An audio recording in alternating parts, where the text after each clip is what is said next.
There is a story about Mahatma Gandhi visiting a school. He met up with many of the teachers. One announced, "I teach history." Another added, "I teach mathematics." Still another said, "I teach Hindi." It continued like this. After meeting all the teachers, Gandhi innocently inquired, "So, who teaches the children?"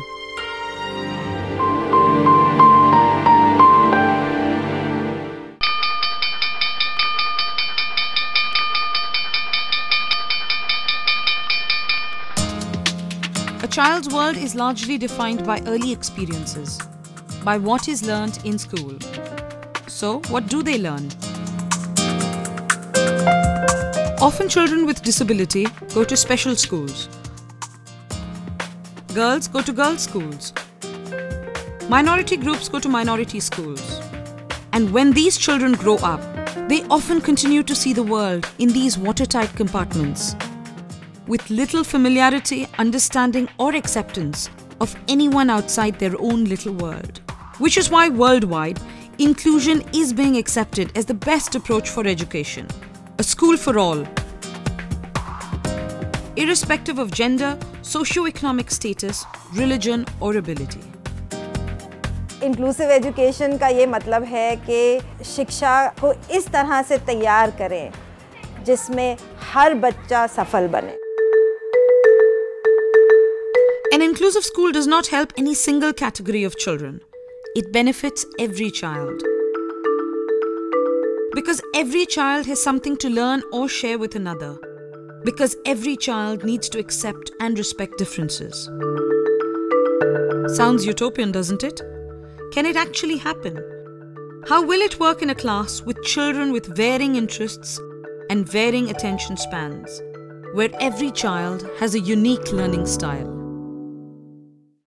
Adi, along with Reach, started a project in New Delhi, India. इसमें हमने 5 government school लिए, जिसमें हम ये जो पूरा model है whole school development का, पूरा टीचिंग लर्निंग प्रोसेस से लेकर इंफ्रास्ट्रक्चर से लेकर कल्चर, पॉलिसीज़, प्रैक्टिसेस जो भी स्कूल में हो, उन सब का सुधार इस प्रोजेक्ट में हम प्रोपोगेट कर रहे हैं. और अपना जो स्पेशल स्कूल था उसको हमने इंक्लूसिव स्कूल बनाया. Through this project, the key belief was that changing any one facet of the school would never be enough. The whole school had to change for inclusion to become a reality.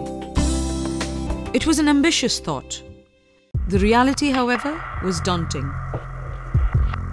Government schools in India are mired in bureaucracy. The physical infrastructure is limiting. A single teacher often needs to teach 70-odd students in a small, cramped space. And creativity or innovation is near impossible. Almost inevitably, the children are stifled in this atmosphere. And the administration, the staff, the management don't see any need to change. And inclusion will never happen unless they believe in the concept. In Adi, many years of debate, based on feedback from the students, had at least resulted in a firm belief within the organization that inclusion was the way forward. When they came back, they said they were prepared for the academic part, but they were not ready for the social emotional aspects of the community. And we realized they've always been in a protected environment which is always accepting, and the world is not like that. The most basic criterion for an inclusive school is diversity. The school needs to be open to every child in the neighborhood, irrespective of gender, caste, religion or ability. It needs to have a zero rejection policy. The neighbors here knew us as a school for children with disability, and we actually went in the neighboring colonies doing the street play to educate people about the nature of this place and why education is about everybody and not only about few. Soon people in the neighborhood like Rani's mother heard about the school. ऐसा ही कोई हमारा मतलब जान पहचान है ना, उसका लड़का लड़की को पहले भेजा था यहाँ पे. उस समय पूछा था, वो बड़ा बहुत अच्छा स्कूल है, यहाँ पे भेज दो. तब से मैं रानी को यहाँ भेज रहा. 3 साल हो गया रानी का पूरा यहाँ पे.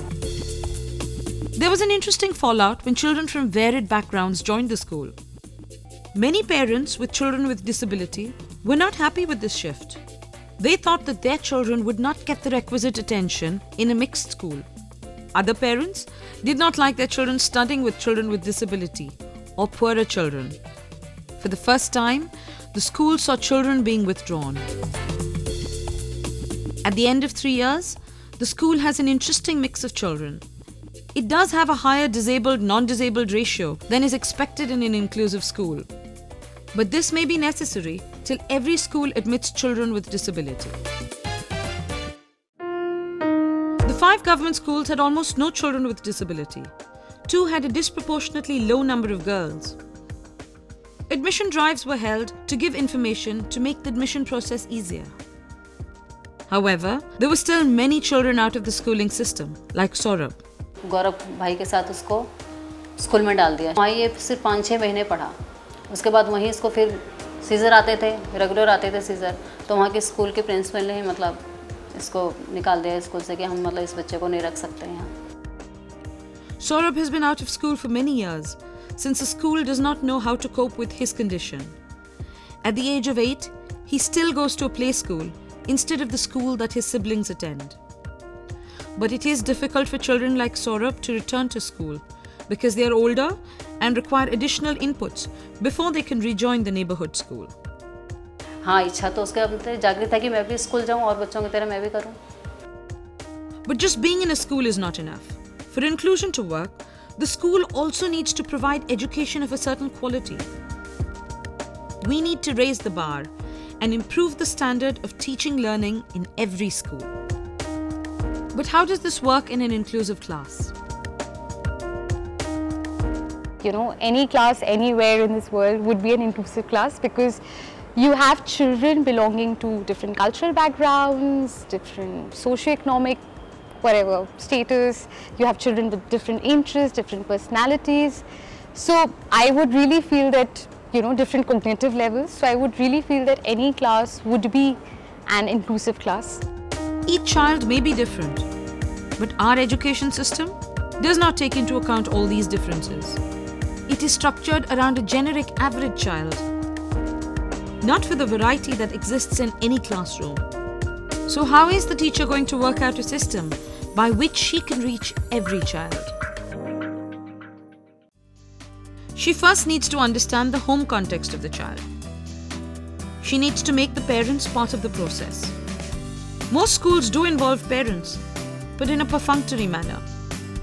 The traditional belief is that education is the responsibility of the school, but this is not true. A huge part of the child's learning happens outside school. So we need to think of the child's education as a joint responsibility of the parents and the school. There needs to be a partnership between the two. Initially, we work at sharing more information with them about the school, about education, about how children learn. We share the curriculum with them. We help them to understand. Many of them are not literate, so we translate the curriculum in Hindi. We simplify it for them to understand what we are learning. After this whole thing has happened, then we expect them to participate much more in the school processes. For example, in Adi, the assessment process was simplified, and both parents and teachers would evaluate the child on various parameters. This was in keeping with the idea that the parents were equally responsible for the child's education. We have parent committees of transport and safety security. We have an admission committee in which parents are, and the parents make it more objective. Parents are quite participative in the whole process. In the government schools, there was little communication between the parent and the school after admission. An attempt was made to open channels of communication by organizing parent-teacher meetings where both sides could discuss issues. The teachers were not very happy with this. They were not used to being questioned. In one of the schools, a parent group got together to try and change school policies. जब से English के बारे में बात करी है, जब उसकी तरफ तो कोई तवज्जो ही नहीं है, ज़्यादातर उर्दू ही पढ़ाया जा रहा है. The parents were not happy with this. हमने यहाँ पर सबसे सिग्नेचर कराए, फिर हमने प्रिंसिपल मैडम को दिया और वहाँ पर उन्होंने प्रिंसिपल ने ये कहा था कि हम आपकी सुनवाई पूरी करेंगे. As a result of this, the subjects were eventually taught in English. The teacher the most crucial interface between the ideals of inclusion and the reality of the classroom, also needed to redefine her role. So far, Adi had only special educators, since the organization had only worked with children with disabilities. Now, there were many general educators too, and it was necessary to find a balance in their roles within an inclusive classroom.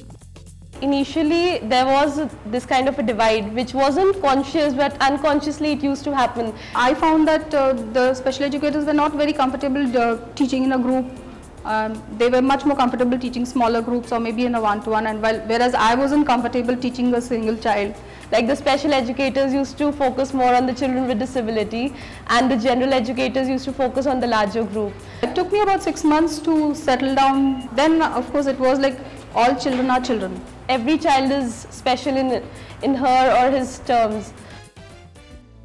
This balance may have been arrived at in theory, but how would it actually work in a classroom?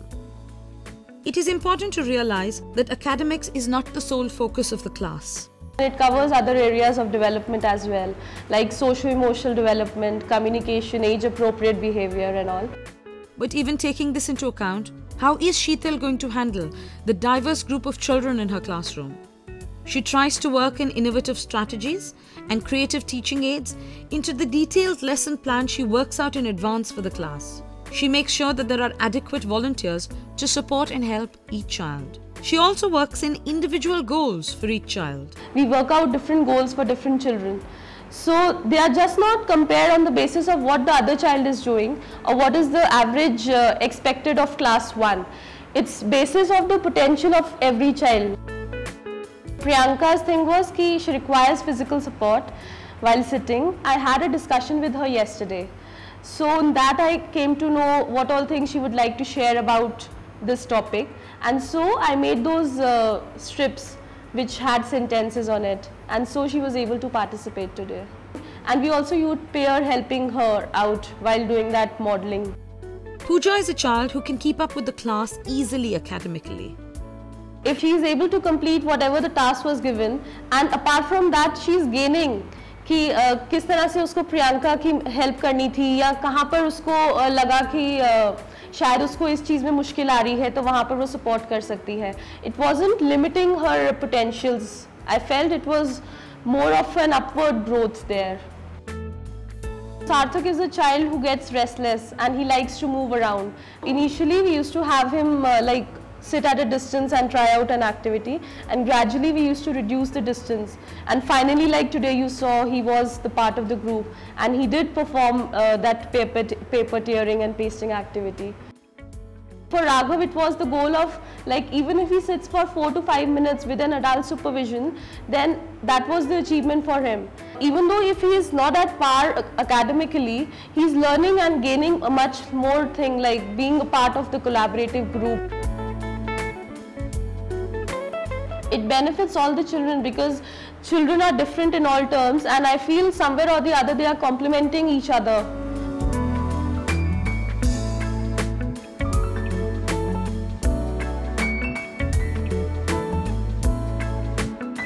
What emerged is that the inclusive classroom needs a teacher with a new mindset. Not a special or a general educator, but a teacher who is dynamic and reflective and able to combine the skills of the two. There has to be an open-mindedness in the teacher. Basically a lot of observation skills, a little bit of creativity is required. Adaptations and accommodations have to be made. Very much accepting of her own individuality, and she should be able to appreciate that in each of the children who's there in the class. But how does this translate into other classrooms? To the government schools, where most of the teachers work with a standard, inflexible methodology. How can this teacher even be expected to change with little support in terms of additional staff, resources, infrastructure, and huge pressure to complete the curriculum? When these teaching strategies were shared with the government school teachers during the project, each reacted differently. Some were charged and felt motivated to try and change and innovate. कई category के बच्चे आते हैं हमारे school में, जो intelligent हैं, जो डल हैं, उन सभी बच्चों को मिक्सअप करते हैं, जिससे बच्चे एक दूसरे की मदद करते हैं और जो डल बच्चे हैं उनको भी सीखने में आसानी हो जाती है. Inclusive education और play इन दोनों का मैं समझती हूँ बहुत अच्छा रिलेशन है और इससे हम अपनी एजुकेशन को बहुत बेहतर बना सकते हैं और बना रहे हैं। However, many teachers reacted with skepticism. They believed that these ideas were impractical. They would challenge the trainers to try out their strategies in one of their classes. They felt that the pace of teaching slowed down considerably and they were unable to complete their curriculum. सरकारी स्कूलों में क्या होता है कि एक stipulated time के अंदर ही एक जो फिक्स्ड सिलेबस जो होता है ना उसको कवर करना होता है, तो वो उसमें उसको पूरा करने की कोशिश करता है। ये एक ऐसा है कि एज ए मॉडल होता है, मॉडल में और एक्चुअल जो वर्किंग है या फंक्शनिंग जो है क्लासरूम की उसमें काफ़ी डिफरेंस है। At the end of 3 years, there may have been little change in the way schools operated, but the project did create an awareness about diversity. And among the teachers, there was the beginning of a dialogue and discussion on inclusion. And finally, it is all about the children. What does inclusion do for them? The child learns to share, to appreciate diversity. मुझे group में बैठना बहुत अच्छा लगता है। Learning becomes meaningful, so she starts to enjoy the education process. मैं जिस project में काम कर रही हूँ, उस प्रोजेक्ट में काम करना मुझे अच्छा लगता है। Her progress is judged from where she is, not necessarily in competition with others. हमें स्कूल आना अच्छा लगता है और हमें ड्राइंग बनाना अच्छा लगता है। She has a say in what she learns, in the manner she should conduct herself in school. हमने नियम बनाया था जैसे कोई क्लास से बाहर नहीं जाएगा, कोई शोर नहीं मचाएगा। She grows and thrives because the classroom becomes a fearless environment. नाटक करना चाहती हूँ, मिस इंडिया बनना चाहती हूँ और डॉक्टर बनना चाहती हूँ बस।